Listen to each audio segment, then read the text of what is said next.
Bom dia a todos e a todas. O meu nome é Deilton Ribeiro Brasil. Eu sou professor do Programa de Mestrado em Proteção dos Direitos Fundamentais da Universidade de Itaúna.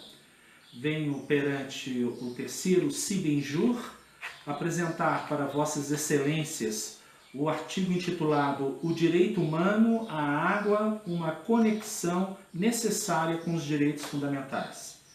Esse trabalho, essa pesquisa, ela contou com o fomento da FUNADESP, FAPEMIG e com o Centro Universitário Presidente Tancredo de Almeida Neves, Unipitã, que é localizado na cidade de São João del Rei, Minas Gerais. E contei com a participação nesse período de pesquisa, com a ajuda sempre incansável da aluna bolsista Carolina Rezende Torga, que aqui deixo os meus agradecimentos. Falar em o direito humano à água é uma questão muito fundamental, porque quando se fala em água, água significa vida, pois sem água não há como se falar em vida. E com o desenvolvimento das sociedades, dos países, essa questão da água ela tem se tornado uma questão muito crítica devido à sua escassez e à sua poluição. Nós temos inicialmente, e aqui eu relembro a autora americana Rachel Carson, em seu livro A Primavera Silenciosa, lá pelos idos de 1963, quando começou a denunciar a excessiva utilização dos agrotóxicos nas lavouras com os pesticidas. E somente nos anos de 1970 é que essas questões ambientais elas começaram a tomar uma importância mundial.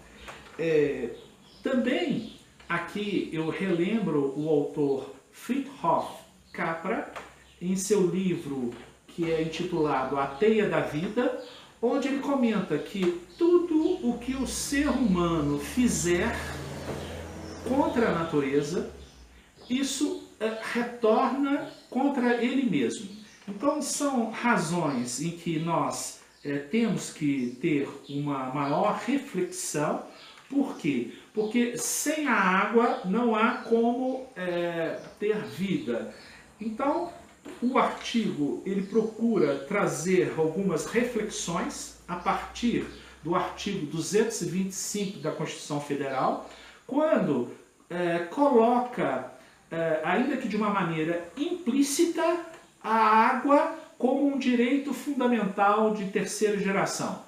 Digo isso porque onde se vê no próprio artigo 225 da Constituição Federal, em que fala os recursos ambientais, de uma maneira geral, são bens de uso comum do povo indispensáveis à qualidade de vida. Então, além do chamado do artigo 225, ou eu poderia dizer, do dever não só do poder público, mas como de toda a coletividade para a defesa do meio ambiente. Então, o artigo ele procura desconstruir uma ideia que se tinha, que a água seria um recurso infindável. Pelo contrário, ela tem se mostrado que em determinadas situações e ocasiões, que ela se torna um recurso escasso. E o que se procura aqui verificar é justamente garantir esse direito fundamental de acesso à água, ainda que seja por uma cota mínima, porque aqui também nós defendemos a ideia de que a água ela tem que conter um valor econômico, até mesmo para provocar a sua utilização racional. A crítica em relação a essa inserção do valor econômico para a água é que a população mais desfavorecida, ela ficaria privada desse recurso. Aqui no artigo nós entendemos que não. A própria ONU, a própria Unesco, estabelece em suas premissas que deve-se garantir uma cota mínima, aquela indispensável para a sobrevivência do ser humano e para as suas necessidades diárias. O artigo também ele conta com um método descritivo analítico, onde se procurou analisar as doutrinas referentes ao assunto, e o método utilizado foi um método dedutivo. Ora, então, nós temos que ter essa questão da água no contexto da crise. E como solucionar esse contexto da água em uma situação de crise? O artigo aqui propõe justamente o que eu já falei anteriormente e volto a reafirmar, a inserção de um valor econômico.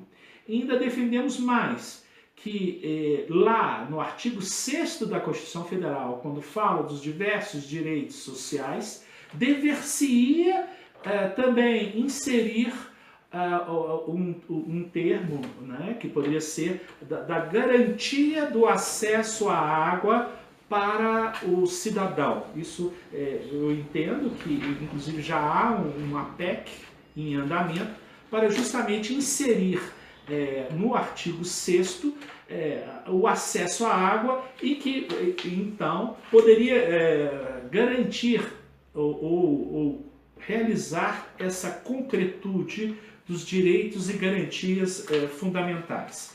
O artigo ele é bastante extenso, nós utilizamos aqui vários autores a respeito, e caso vossas senhorias, vossas excelências se interessem, eu desde já o Cibenjur colocará à disposição nos anais do evento, e terei o maior prazer de trocar ideias com os colegas.